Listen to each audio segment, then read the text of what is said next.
नमस्कार दोस्तों, सिलेक्शन अड्डा के यूट्यूब चैनल के ऊपर मैं एक बार फिर से आपका स्वागत करता हूं। अपनी पॉलिटी सीरीज चल रही है और पॉलिटी सीरीज के अंदर हम फंडामेंटल जो राइट्स हैं वो पढ़ रहे हैं और फंडामेंटल राइट्स के अंदर अपन ने आर्टिकल जो 14 है वहां तक पढ़ लिया था और उम्मीद कर रहा हूं कि मेरा ये प्रयास आपको पसंद आ रहा होगा। मैं थोड़ा इसको डेप्थ में पढ़ा रहा हूं क्योंकि आजकल आरपीएससी जो पॉलिटी से क्वेश्चन बनाती है वो बहुत ही ज्यादा डेप्थ में क्वेश्चन पूछे जाते हैं, इसलिए मैं डेप्थ में ज्यादा इसलिए पढ़ा रहा हूँ ताकि आपको क्या है, इसके जितने भी डाउट है वो सारे दूर हो जाए और एकदम बेसिक से मैं इसे समझाने की कोशिश कर रहा हूँ।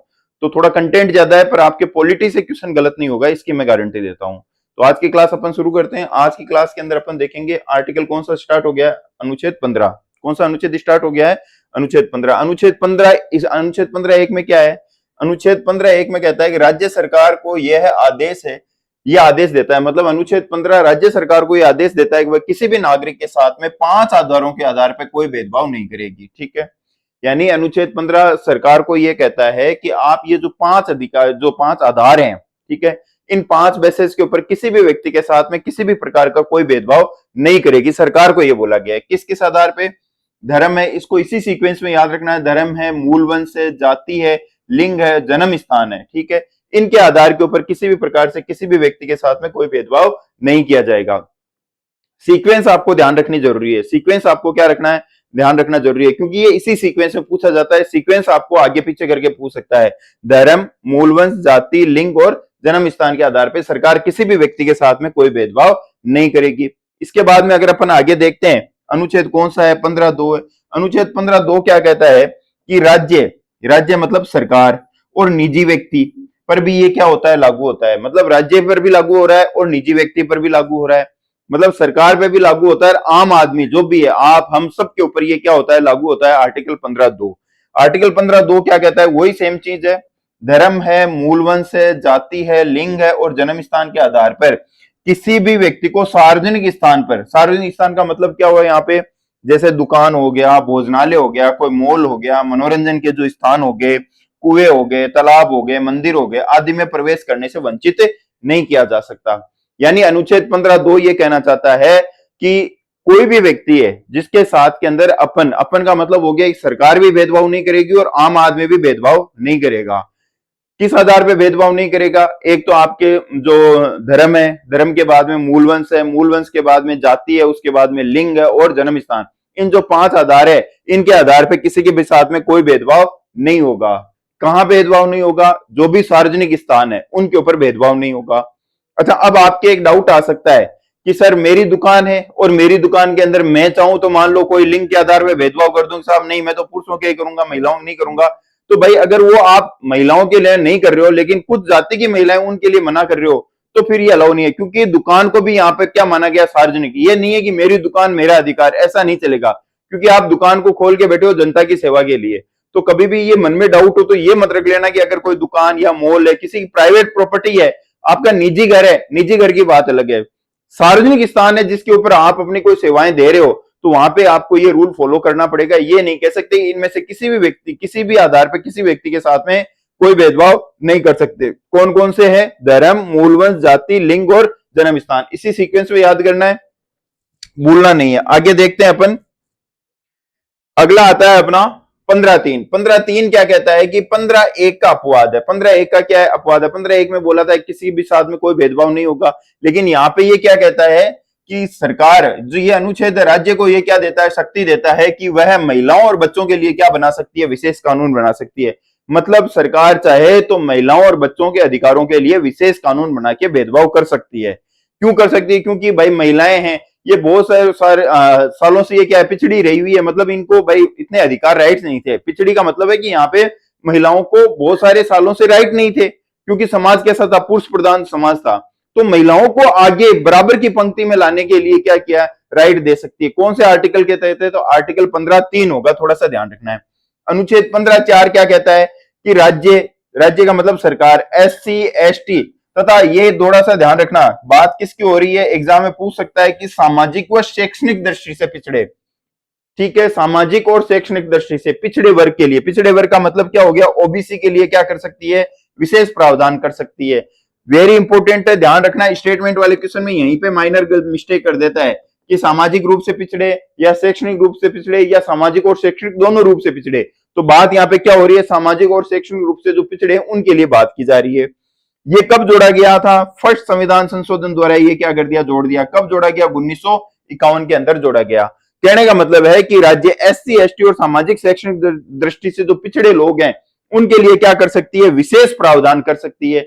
उनको भी आगे लेके आना है, बराबर की पंक्ति में। भाई देश का विकास कब होगा, जब सब लोग एक साथ हो जाएंगे तभी तो विकास हो पाएगा। ये नहीं कुछ लोग तो बहुत ज्यादा आगे हैं, कुछ लोग बहुत ज्यादा पीछे रह गए।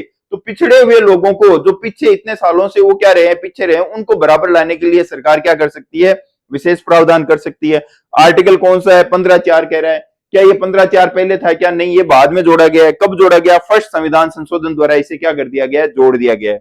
अच्छा, ये जोड़ने की जरूरत कब पड़ी थी, तो आपको थोड़ा सा ध्यान रखना है। चंपाकम दोयराजन केस है वर्सेस मद्रास राज्य 1951 में आया था और इस केस की वजह से इसे जोड़ा गया था। ठीक है, अपने को ज्यादा ध्यान नहीं देना, बस इतना ध्यान रखना है। अगर पूछ रहे चंपाकम दोयराजन जो केस है, इसका संबंध किससे है, मूल अधिकारों से। मूल अधिकारों में भी किससे, तो अपन बोलेंगे आर्टिकल 15(4) से है। ठीक है, आगे अपन देखते हैं। आगे अगली है, अगला अनुच्छेद कौन सा, 15(5). अगला अनुच्छेद कौन सा है, 15(5). अनुच्छेद 15(5) क्या कह रहा है, इसे कब जोड़ा गया, तो 93वें संविधान संशोधन, 93वां जो संविधान संशोधन है उसके द्वारा जोड़ा गया है। क्या जोड़ा गया इसके अंदर, इसमें बोला है कि सरकार ने एससी एसटी तथा सामाजिक व शैक्षणिक रूप से जो पिछड़े वर्ग हैं उन्हें क्या दिया जाएगा, शैक्षणिक संस्थानों में क्या दिया जाएगा, आरक्षण दिया जाएगा। ठीक है, उन्हें क्या दिया जाएगा, शैक्षणिक संस्थानों में आरक्षण दिया जाएगा। पहले तो कर विशेष प्रावधान कर सकते हैं, यहाँ पे क्या कर दिया, विशेष प्रावधान। बोले कि साहब ये इनको जब आगे तब आएंगे ना जब इनको शिक्षा में भी बराबर अधिकार मिलेगा।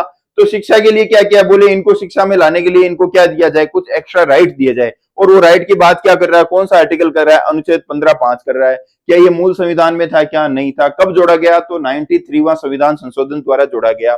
क्या क्या जोड़ा गया इसमें, कि भाई जो सरकारी शैक्षणिक संस्थान है वहां इन्हें आरक्षण दिया जाएगा। क्या निजी संस्थानों पर भी लागू हो गया, बिल्कुल निजी शैक्षणिक संस्थानों पर भी लागू होता है। क्या उच्च शिक्षण संस्थान है जैसे आईआईटी है, आईआईएम है, इन पे भी लागू होता है क्या, बिल्कुल इन पे भी लागू होता है। जैसे अगर अपन बात करें शैक्षणिक संस्थानों की, तो आपने एक पढ़ा होगा आरटी, वेरी इंपॉर्टेंट है, एक तो एग्जाम में पूछेगा आरटी कब आया था, तो 2009 में आया था। वीआईपी है, राइट टू एजुकेशन जो एक्ट है वो कब आया, 2009 में आया था। इसके अंदर अपन देखते हैं कि कितनी परसेंट सीटें होती है जो आरक्षित रहती है स्कूलों के अंदर। तो अपन ने बोला था 25% सीटें हैं वो क्या रखी गई है, आरक्षित रखी गई है। ठीक है, और आरक्षित रखी गई है तो उन सीटों के ऊपर ये लोग आएंगे तो इनको इस प्रकार से मौका मिल जाएगा। क्या ये सरकारी स्कूलों पे भी लागू है, क्या नहीं, ये सरकारी और प्राइवेट दोनों स्कूलों में लागू है। ठीक है, और आरटी के तहत जो पैसा होता है वो उन व्यक्तियों का लगता ही नहीं है, उस पैसे का भुगतान कौन करती है, सरकार करती है। ठीक है, थोड़ा सा आपको ये ध्यान रखना है। आगे अपन देखते हैं अगली धारा क्या कहती है, अनुच्छेद 15(6). अनुच्छेद 15(6) क्या कहता है कि 103वां संविधान संशोधन द्वारा क्या किया गया, जोड़ा गया, 2019 में से जोड़ा गया। अच्छा, इसमें क्या जोड़ा गया कि राज्य सरकार, या राज्य मतलब सरकार की बात, राज्य सरकार नहीं, राज्य मतलब सरकार आर्थिक रूप से कमजोर वर्गों को ईडब्ल्यूएस की, ठीक है, आर्थिक रूप से जो कमजोर वर्ग हैं, कौन से ईडब्ल्यूएस वर्ग हैं, उनकी उन्नति के लिए क्या बना सकता है, विशेष नियम बना सकता है। इससे पहले अपन ने पढ़ा था 15(5) पढ़ा था, उसमें किसके लिए हो रहा था, एससी एसटी और ओबीसी के लिए, शैक्षणिक संस्थाओं में हो रहा था। ठीक है, और यहाँ पे अब किसके लिए बोला गया है 15(6) में कि 103वां संविधान संशोधन है और आर्थिक रूप से जो कमजोर है ईडब्ल्यूएस के लिए क्या जोड़ा गया है। क्या इनको क्या मिलेगा, तो इनको भी वही सेम चीज है, सरकारी, निजी और उस शैक्षणिक संस्थानों में क्या दिया गया है, आरक्षण दिया गया है। अनुच्छेद 15(5) में तो दिया गया है एससी एसटी ओबीसी को, अनुच्छेद 15(6) में किसको दिया गया, तो अपन बोलेंगे अनुच्छेद 15(6) में दिया गया है आपके ईडब्ल्यूएस को। अगर आपसे बोला जाए कि अनुच्छेद 15(4) किस संविधान संशोधन द्वारा जोड़ा गया, तो पहले संविधान संशोधन द्वारा। अनुच्छेद 15(5) किस संविधान संशोधन द्वारा जोड़ा गया, तो अपन देखेंगे 93वां संविधान। उसके ठीक 10 बाद में कौन सा, 103वें संविधान संशोधन द्वारा क्या जोड़ा गया, तो अपन बोलेंगे साहब अपन ईडब्ल्यूएस को आरक्षण दिया गया है। ठीक है, कहां दिया गया है, सरकारी, निजी और उस शैक्षणिक संस्थानों में इन्हें आरक्षण दिया गया है। अच्छा, स्टेटमेंट वाले क्वेश्चन में फिर एक क्वेश्चन घुमा के पूछ सकता है, तो थोड़ा सा आपको ध्यान रखना है कि अनुच्छेद 15(5) और 15(6) के जो प्रावधान है वो अनुच्छेद 30(1) के अंदर वर्णित जो अल्पसंख्यक है उनके जो शैक्षणिक संस्थान है उनके ऊपर लागू नहीं होंगे। समझ में नहीं आया हो तो मैं वापस बता देता हूं कि अनुच्छेद 15(5) और अनुच्छेद 15(6) के अंदर, अनुच्छेद 15(5) में क्या था कि एससी एसटी ओबीसी को क्या दिया जाएगा, आरक्षण दिया जाएगा। निजी शैक्षणिक संस्थान, सरकारी शैक्षणिक संस्थान, उस शैक्षणिक संस्थान में, ठीक है। और 15(6) क्या बोल रहा है कि हम ईडब्ल्यूएस को आरक्षण देंगे, कहां देंगे, वही सरकारी, निजी और उस शैक्षणिक संस्थान में। क्या इसके अंदर जो आरक्षण की आपने बात करी है, क्या अगर कोई अनुच्छेद 30(1) के अंदर कोई अल्पसंख्यक अपनी भाषा व संस्कृति के लिए कोई शिक्षण संस्थान की स्थापना कर लेता है, तो क्या वहां पे भी इनको आरक्षण मिलेगा? क्या नहीं, क्यों नहीं मिलेगा? क्योंकि भाई वो अल्पसंख्यक है, अपने जो कुछ बचे हैं लोग और अपनी संस्कृति और भाषा को बचाना चाहते हैं और उसके लिए कोई शैक्षणिक संस्थान खोल रहे हैं, तो वहां इनको आरक्षण मत दो। तो ये यहाँ पे क्या अपवाद है कि अनुच्छेद 15(5) और 15(6) के जो भी प्रावधान है वो अनुच्छेद 30(1) के अंदर वर्णित जो शैक्षणिक संस्थान है उसके ऊपर लागू नहीं होंगे। थोड़ा सा इंपॉर्टेंट है, ध्यान रख लेना। इसके बाद में अपन देखते हैं अनुच्छेद कौन सा आता है, अनुच्छेद 16(1) आता है। अनुच्छेद कौन सा आता है? 16(1). 16(1) क्या कह रहा है कि राज्य का मतलब क्या हो गया? सरकार के अधीन किसी भी पद पर नियुक्ति के लिए सभी नागरिकों को क्या होंगे? समान अवसर प्राप्त होंगे, ठीक है। बात तो कर रहा है बहुत अच्छी, बोला गया है कि अगर सरकारी कोई भी नौकरी है उसके अंदर अगर फॉर्म निकलता है तो सभी नागरिकों को वहां पे क्या अवसर होंगे? समान अवसर प्राप्त होंगे, ठीक है। क्या बोला गया है? सभी के लिए समान अवसर होंगे। लेकिन अनुच्छेद 16(2) क्या कहता है कि सरकारी नियोजन में क्या हो रहा है? सरकारी नियोजन मतलब नौकरी के अंदर किसी भी नागरिक के साथ में, ठीक है, वापस देखना, सरकारी नियोजन में 15(2) क्या कर रहा है? सरकारी नियोजन में यानी सरकारी नौकरी देते समय किसी भी नागरिक के साथ में वही अपन जो पहले 5 पढ़ के आए थे, कौन कौन सा? धर्म, मूल वंश, जाति, लिंग और जन्म स्थान। 5 तो ये थे और इसके अंदर क्या जोड़ दिए? 2 और जोड़ दिए, उद्भव और निवास स्थान। उद्भव और क्या है? निवास स्थान के आधार पर किसी भी व्यक्ति के साथ में कोई भेदभाव नहीं किया जाएगा, ठीक है। यहाँ पे किसकी बात हो रही है? नौकरी की बात हो रही है। और यहाँ पे किसकी बात हो रही है कि नियुक्ति के लिए सभी नागरिकों के अवसर होंगे, समान अवसर प्राप्त होंगे, यानी सभी नागरिक समान है, बात समान, सबके लिए समान की बात कौन सी धारा कर रही है? 16(1) कर रही है। और नौकरी के अंदर भेदभाव की बात अगर बोले कि इन आधारों पर भेदभाव नहीं होगा तो कौन सी धारा बात कर रही है? अनुच्छेद कौन सा बात कर रहा है? अनुच्छेद 16(2) बात कर रहा है। किन किन आधारों पर भेदभाव नहीं होगा? तो अपन ने बोला था कि धर्म है, मूल वंश है, जाति है, लिंग है और जन्म स्थान। बिल्कुल ऐसे कैसे ही आपको याद करना है। इसके अलावा 2 और है क्या? बिल्कुल 2 और है। 2 और कौन कौन से है? तो अपन ने बोला था कि एक तो उद्भव और एक निवास स्थान के आधार पर भी कोई भेदभाव नहीं किया जाएगा, किसी भी व्यक्ति के साथ में कोई भेदभाव नहीं होगा। फिर आगे अपन देखते हैं कि इसका अपवाद भी है क्या? बिल्कुल साहब इसका अपवाद है। क्या अपवाद है? अनुच्छेद 16(3) बोल रहा है। अनुच्छेद कौन सा? 16(3) बोल रहा है कि संसद कानून बना के राज्य सरकार, हाँ इसके अपवाद नहीं, पहले ये सुनो, संसद क्या कह रहा है, ये कानून क्या कह रहा है?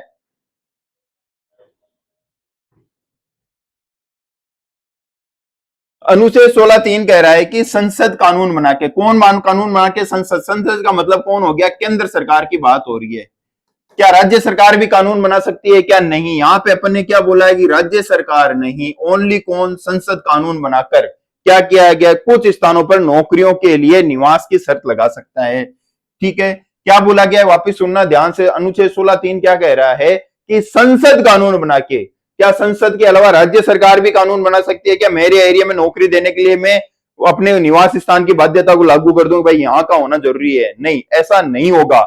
इसके लिए क्या बोला गया? सिर्फ संसद ऐसा कानून बना सकती है कि सरकारी नौकरियों के लिए निवास की शर्त लगा सकती है, ठीक है। कैसे? अपन देखेंगे पूर्वोत्तर भारत के जो राज्य हैं उनके लिए वहां का निवासी होना अनिवार्य किया जा सकता है। भाई उनकी संस्कृति भाषा की रक्षा के लिए हम क्या कर सकते हैं? हम मतलब संसद क्या कर सकती है? कानून बना सकती है। और कानून बना के क्या कर सकती है? इसे इसको ऊपर प्रतिबंध लगा सकती है, भाई दूसरे राज्य के लोग यहाँ पे नौकरी के लिए नहीं आए, ताकि उन लोगों को ये लाभ मिल जाए। क्या पूर्वोत्तर भारत के राज्य हैं वही कानून बना सकते हैं क्या इसके लिए? नहीं, वो कानून नहीं बना सकते हैं। कानून कौन बनाएगा? ओनली संसद बनाएगी। कौन से आर्टिकल के तहत संसद को ये पावर मिलती है? तो अनुच्छेद कौन सा है? 16(3) ये संसद को पावर देता है कि आप इसके ऊपर कानून बना सकते हो। फिर अपन देखते हैं अनुच्छेद 16(4). अनुच्छेद 16(4) कह रहा है कि SC, ST और सामाजिक और शैक्षणिक, वही सामाजिक और शैक्षणिक दृष्टि से कौन से? पिछड़ा वर्ग मतलब OBC के लिए यदि सरकारी सेवाओं में पर्याप्त प्रतिनिधित्व नहीं हो तो सरकार उनके लिए पद आरक्षित कर सकती है। जो अपन आजकल आरक्षण की व्यवस्था देखते हैं वो यही तो है। कौन सा आर्टिकल कह रहा है? तो अपन देखेंगे आर्टिकल 16(4) कह रहा है। क्या बोल रहा है? 16(4). 16(4) बोल रहा है कि SC, ST और OBC मतलब सामाजिक और शैक्षणिक दृष्टि से जो पिछड़े हुए वर्ग हैं उनको अगर सरकार को लगता है कि इन्हें पर्याप्त प्रतिनिधित्व नहीं है तो राज्य सरकार चाहे तो इन्हें क्या दे सकती है, आरक्षण दे सकती है सरकारी नौकरियों के अंदर। आगे अपन देखते हैं आर्टिकल कौन सा आता है, 16(5). 16(5) क्या कह रहा है, अच्छा इसमें 16(4)A हो रह गया, ठीक है, थोड़ा सा इंपॉर्टेंट है, आजकल एग्जाम में क्वेश्चन थोड़े डेप्थ वाले क्वेश्चन ज्यादा पूछते हैं, इसलिए मैंने इसको डाला है, तो थोड़ा सा देख लेना, अगर ये नहीं भी अगर याद नहीं हो तो एक बार रहने देना, कोई दिक्कत नहीं है, दूसरी बार जब पॉलिटी पढ़ो तब इनको याद कर लेना।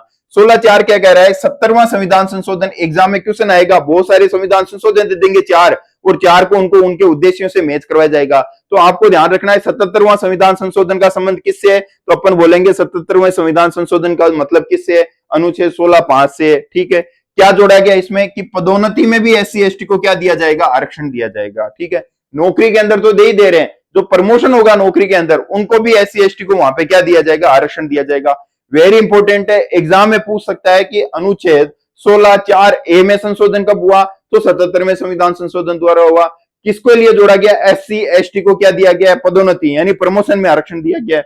क्या यहाँ पे OBC को भी आरक्षण प्राप्त है, क्या नहीं, OBC को आरक्षण यहाँ पे प्राप्त नहीं है। यहाँ पे प्राप्त का मतलब है कि पदोन्नति में OBC को आरक्षण प्राप्त नहीं है, थोड़ा सा इंपॉर्टेंट है, ध्यान रखना।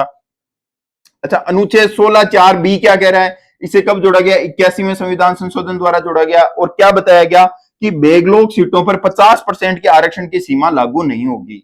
ये थोड़ा सा आपके समझ में नहीं आएगा, ठीक है। जैसे मैं आपको बताऊं एग्जांपल के लिए कि आज मान लो राजस्थान में कोई भर्ती आती है और उस भर्ती के ऊपर कितनी पोस्ट है, 100 पोस्ट है, 100 पोस्ट है, अपन ने बोल रखा है कि आरक्षण 50% से ज्यादा नहीं होगा, तो मतलब आरक्षित सीटें कितनी हो गई, 50 सीटें हो गई, और जनरल की सीटें अब कितनी बच गई, 50 सीटें, कितनी सीटें बच गई, 50 सीटें, ठीक है। अब सपोज करो कि ये जो 50 सीटें जो आरक्षित है, ये सीटें कैसी है, आरक्षित है, ठीक है, और आपको ये ध्यान रखना है कि जो आरक्षित सीटें हैं वो 50% से ज्यादा बिल्कुल भी नहीं होगी, ये रूल कहता है। लेकिन अब क्या हुआ कि यहाँ पे सीटें भरी गई, मान लो 30 ही सीटें भरी गई और 20 सीटें क्या रह गई, खाली रह गई, 20 सीटें क्या रह गई, खाली रह गई, ठीक है। अगली बार वापस भर्ती आती है, अगली बार वापस क्या आ गई, भर्ती आ गई, और अगली बार की भर्ती में भी वापस कितनी पोस्ट आ गई, 100 पोस्ट आ गई, कितनी पोस्ट आएगी, 100 पोस्ट आएगी। अब 100 पोस्ट के हिसाब से वापस अगली बार भी वही क्या होगा, सेम सिस्टम होगा, भाई 50 सीटें तो क्या रहेगी, आरक्षित रहेगी, और 50 ही क्या रहेगी, अनारक्षित रहेगी, ठीक है। क्यों रहेगी, क्यों 50% से आरक्षण ज्यादा नहीं हो सकता। लेकिन आपको ध्यान रखना है कि जो पिछली भर्ती है इसमें 20% जो 20 सीटें हैं ये क्या रह गई थी, खाली रह गई थी, ये 20 सीटें क्या रह गई थी, खाली रह गई थी। क्यों रह गई थी खाली, क्योंकि यहाँ पे SC ST का इन्हें क्या नहीं मिला, उम्मीदवार ही नहीं मिले, इसलिए ये सीटें क्या रह गई, खाली रह गई। तो ये खाली सीटें अब कहां जुड़ जाएगी, यहाँ पे जाके जुड़ जाएगी, यहाँ पे जाके जुड़ जाएगी, मतलब ये 20 सीटें यहाँ जुड़ गई, तो ये सीटें कितनी हो जाएगी, 70 हो जाएगी, और ये सीटें अब कितनी रह गई, 30 सीटें रह गई। क्यों रह गई 30 सीटें, क्योंकि बैकलॉग पिछले 20 पद खाली थे जो भरे नहीं गए थे, इसलिए तो यहाँ ये पद आए हैं, तो इसलिए 20 पदों को इनमें जोड़ दिया, ये पद जोड़े भी किसमें गए, 50 में जोड़े गए। अब अगर एक तरीके से देखें तो आरक्षण कितना चला गया, 70% चला गया, जबकि रूल क्या कहता है 50% से आरक्षण ज्यादा नहीं होना चाहिए। लेकिन संविधान में संशोधन करके 16(4)B 81वें संविधान संशोधन द्वारा जोड़ा गया और बोला गया कि अगर बेगलोक सीटें तो ये जो 50% के आरक्षण की सीमा है वो लागू नहीं होगी। मतलब अब ये 70 जा रहा है तो बिल्कुल जाएगा, यहाँ पे 50 क्रॉस कर गया तो करने दो, क्यों, क्योंकि बेगलोक से सीटें भरनी है, ठीक है, इसलिए ये सीमा कहां से 50 से आगे जा सकती है। अगर बेगलोक की सीटें नहीं होती तो क्या ये 50 से 51 भी हो सकती थी, क्या नहीं हो सकती थी। बेगलोक की सीटें भरनी है इसलिए यहाँ पे इनकी संख्या को बढ़ा दिया गया। अब ये 50 को क्रॉस करती है तो भी कोई दिक्कत नहीं है। कौन से संविधान संशोधन ने अनुमति दी है, 81वां संविधान संशोधन, अनुच्छेद कौन सा है, 16(4)B के तहत इसे जोड़ा गया है। वेरी इंपॉर्टेंट है, थोड़ा सा ध्यान रखना, ठीक है। उम्मीद कर रहा हूं समझ में आएगा, थोड़ा सा हार्ड है, एक बार समझ में नहीं आए तो 2-3 बार इस वीडियो को देखना, समझ में आ जाएगा। अनुच्छेद 16(5) क्या कह रहा है कि धार्मिक पदों पर आरक्षण के प्रावधान लागू नहीं होंगे। वेरी इंपॉर्टेंट है, अपन बोल रहे हैं साहब आरक्षण के प्रावधान सब जगह लागू होंगे, लेकिन अपवाद क्या बोल दिया कि आरक्षण के प्रावधान धार्मिक पद है, ठीक है, उसके ऊपर लागू नहीं होंगे। सपोज करो कोई राज्य है और उसके अंदर मान लो पुजारी की वैकेंसी आ गई, ठीक है, अब पुजारी की वैकेंसी आ गई तो पुजारी का जो पद है सरकारी पद है, एक सपोज करो पुजारी का पद कैसा है, सरकारी पद है, और उस सरकारी पद के ऊपर क्या देना होगा, धार्मिक आधार पे आरक्षण देना होगा क्या, नहीं, यहाँ पे धार्मिक आधार पे आरक्षण नहीं दे सकती। यानी कहने का मतलब है कि अगर वो हिंदू धर्म का व्यक्ति है, हिंदू धर्म की पोस्ट है पुजारी की, तो क्या वहां पे मुस्लिम धर्म का व्यक्ति लागू जो कर सकता है क्या, नहीं कर सकता। लेकिन यहां पे आपको यह ध्यान रखना है कि इसका मतलब ये नहीं है कि पुजारी की पोस्ट है तो वहां पे सिर्फ ब्राह्मण लोग ही फार्म भर सकते हैं? नहीं, इसके लिए जो हिंदू धर्म का कोई भी व्यक्ति है जो बराबर योग्यता रखता हो वो क्या भर सकता है, फार्म भर सकता है। या उसके लिए जो भी शास्त्रार्थ की जो भी विद्वता चाहिए, अगर उसने मान लो शास्त्र की पढ़ाई कर रखी है, चाहे वो SC ST कोई सी OBC जाति किसी भी जाति का हो, लेकिन अगर उसके लिए शास्त्र की पढ़ाई जो पुजारी बनने के लिए होती है अगर उसने वो कर रखी है तो वो भी इस पद के लिए क्या होगा, योग्य होगा। लेकिन किसी दूसरे धर्म का व्यक्ति इस पद के लिए योग्य नहीं होगा। तो कहने का मतलब है कि अनुच्छेद 16(5) कह रहा है कि धार्मिक पदों पर आरक्षण के जो प्रावधान है वो लागू नहीं होंगे। ठीक है, आगे अपन देखते हैं। अनुच्छेद आ गया कौन सा, 16(6). अनुच्छेद कौन सा, 16(6). कौन से संविधान संशोधन द्वारा 103 से जोड़ा गया था, वही EWS वाला है। क्या बोला गया कि आर्थिक रूप से पिछड़े वर्गों को क्या दिया जाएगा, सरकारी नौकरी में आरक्षण दिया जाएगा। कितना दिया जाएगा, 10% दिया जाएगा। क्या 10% दिया जाना जरूरी है, क्या कंपलसरी है, क्या नहीं, कंपलसरी नहीं है। अपन ने क्या बोल रखा है, थोड़ा सा स्टेटमेंट वाला क्वेश्चन आए तो वहां घुमा सकता है। फिर ध्यान रखना, आरक्षण कितना दिया जा सकता है, अधिकतम 10% दिया जा सकता है। इसका मतलब ये बिल्कुल नहीं है कि उन्हें 10% आरक्षण देना ही होगा। सरकार चाहे तो 5% भी दे सकती है, सरकार चाहे तो 9% भी दे सकती है, पर सामान्यतः ऐसा होता नहीं है। 10% का बोला गया इसलिए आरक्षण 10% ही दिया जाता है। बाकी ये बाध्यता नहीं है कि 10% आरक्षण देना ही होगा, 10 से कम भी % हो सकता है। यहां पे किसकी बात हो रही है, सरकारी नौकरी में। अपन ने देखा था 15(6) के अंदर, 15(6) के अंदर भी EWS को आरक्षण मिला था, वही 103वां संविधान संशोधन। लेकिन वहां पे जो EWS को आरक्षण मिला था वो स्कूलों के अंदर मिला था, वो निजी स्कूलों में मिला था, वो उच्च शैक्षणिक संस्थानों में मिला था। और यहाँ पे जो आरक्षण मिल रहा है वो किस में मिल रहा है, नौकरियों में मिल रहा है। ठीक है, और कितने % देगी, 10% आरक्षण मैक्सिमम मिल सकता है। ठीक है, अच्छा अगर अपन एक थोड़ा सा ध्यान रखना, ये केस इंपॉर्टेंट है, Indira Sahni case very important है, आगे भी बहुत बार आएगा। इंदिरा साहनी केस थोड़ा सा इंपॉर्टेंट है, याद रख लेना, वेरी इंपॉर्टेंट है। सुप्रीम कोर्ट ने कहा कि आरक्षण की सीमा 50% से ज्यादा नहीं होनी चाहिए। यानी आरक्षण पहले क्या था कि कुछ भी कितना भी आरक्षण दे दो, नहीं, ये बोला गया अभी मैंने आपको जो समझाया था कि 100 पोस्टें हैं तो 100 पोस्टों में से 50 सीट जो % सीटें वही क्या रह सकती है, आरक्षित रह सकती है। इससे ज्यादा सीटें आरक्षित नहीं रह सकती, यानी 50% तो खुली रखनी पड़ेगी। ये कौन से केस में डिसीजन दिया गया, तो इंदिरा साहनी जो केस है उसके अंदर बोला गया है कि आरक्षित सीटों की संख्या 50% से ज्यादा नहीं होगी। दूसरा क्या बोला गया, इसी के अंदर बोला गया कि ओबीसी में क्रीमी लेयर को आरक्षण का लाभ नहीं मिलना चाहिए।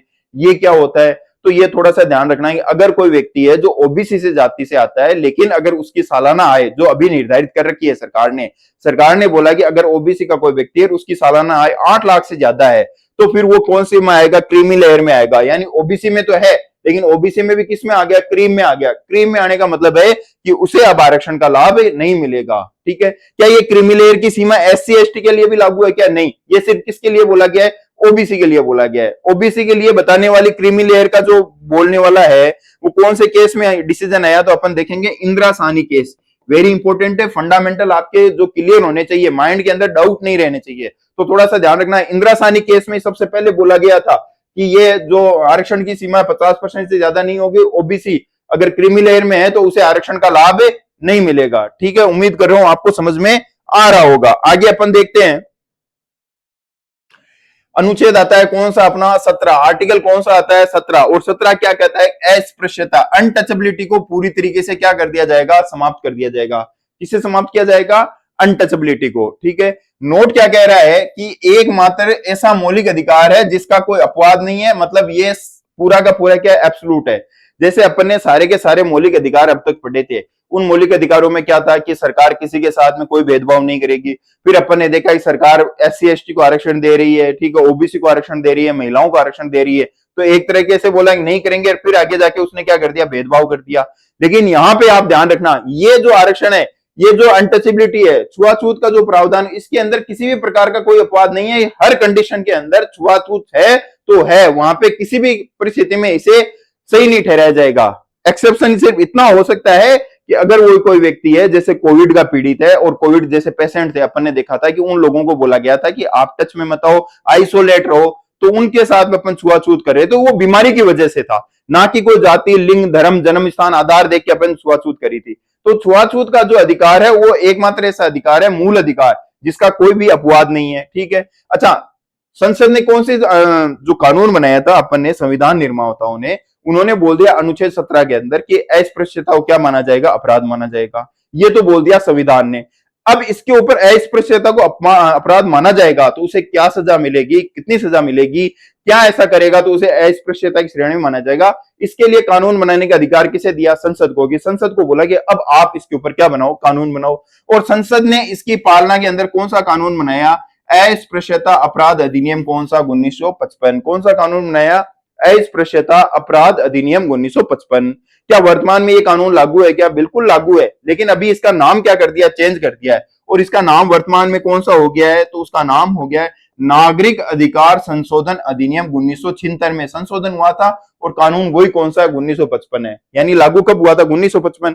पहले नाम क्या होता था? अस्पृश्यता अपराध अधिनियम। वर्तमान में क्या हो गया? नागरिक अधिकार संशोधन अधिनियम 1955 हो गया। क्या इसके अलावा भी संसद ने और कोई कानून बनाया है क्या, जिससे छुआछूत को रोका जा सके, अनटचेबिलिटी को रोका जा सके? तो बिल्कुल, इसके लिए संसद ने कानून बनाया है। और इसके लिए कौन सा बनाया है? SC/ST अत्याचार निवारण एक्ट 1989, जिसे इंग्लिश में एट्रोसिटी एक्ट 1989 भी कहते हैं। यह भी किसको दूर करने के लिए? छुआछूत की जो भावना है उसको दूर करने के लिए कानून बनाया गया है संसद के द्वारा। आगे अपन देखते हैं,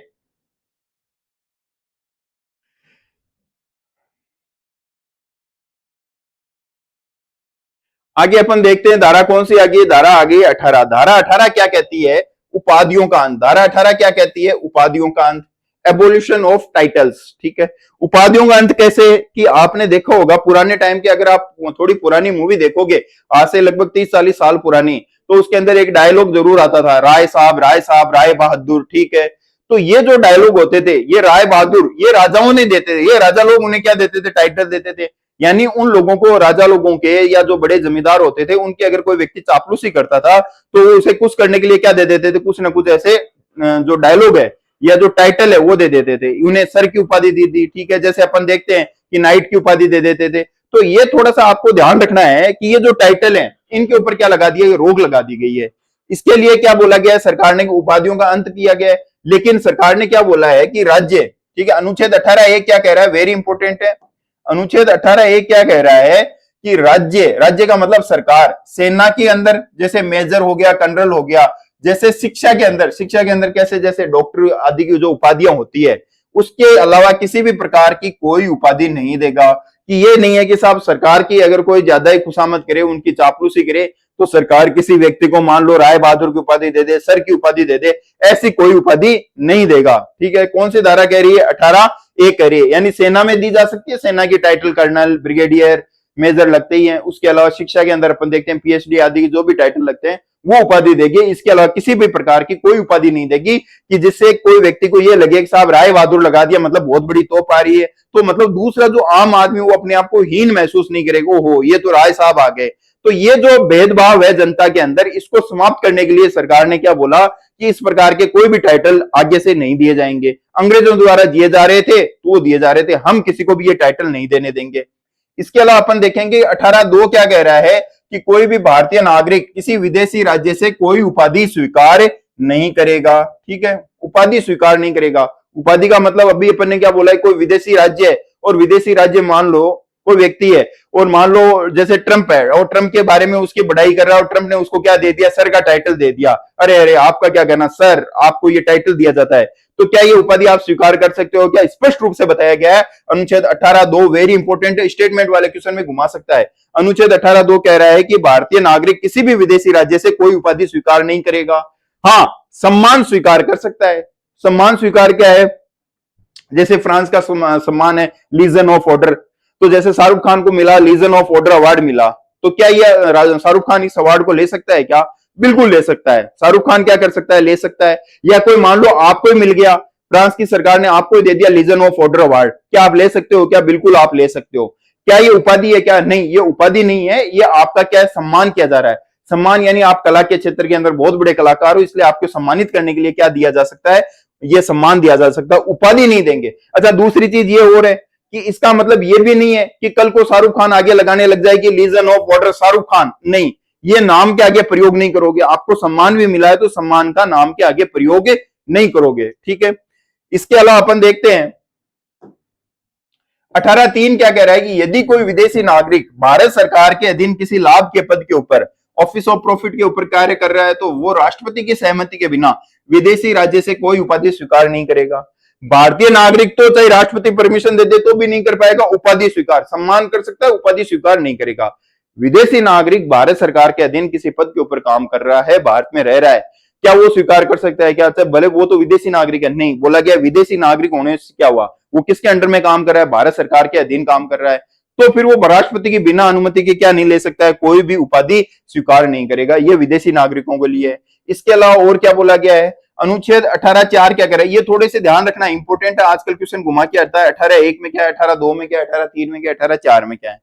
भारत सरकार के अधीन लाभ के पद के ऊपर काम करने वाला भारतीय नागरिक हो चाहे विदेशी नागरिक हो, राष्ट्रपति की सहमति के बिना कोई भी भेंट स्वीकार नहीं करेगा, कोई भी उपहार स्वीकार नहीं करेगा, कोई भी पद स्वीकार नहीं करेगा। ठीक है, विदेशी राज्य से स्वीकार नहीं करेगा। मतलब भारत सरकार के अधीन आप कोई पद के ऊपर काम कर रहे हो, ठीक है, और विदेशी नागरिक हो चाहे भारतीय नागरिक हो, अगर किसी ने आपको क्या दे दिया है, दूसरी सरकार आपको भेंट दे रही है, उपहार दे रही है, गिफ्ट दे रही है, तो ऐसा आप स्वीकार नहीं करोगे। ये मना किया गया है। कौन से के अंदर? 18(4) के अंदर ये मना किया गया है। इसके अलावा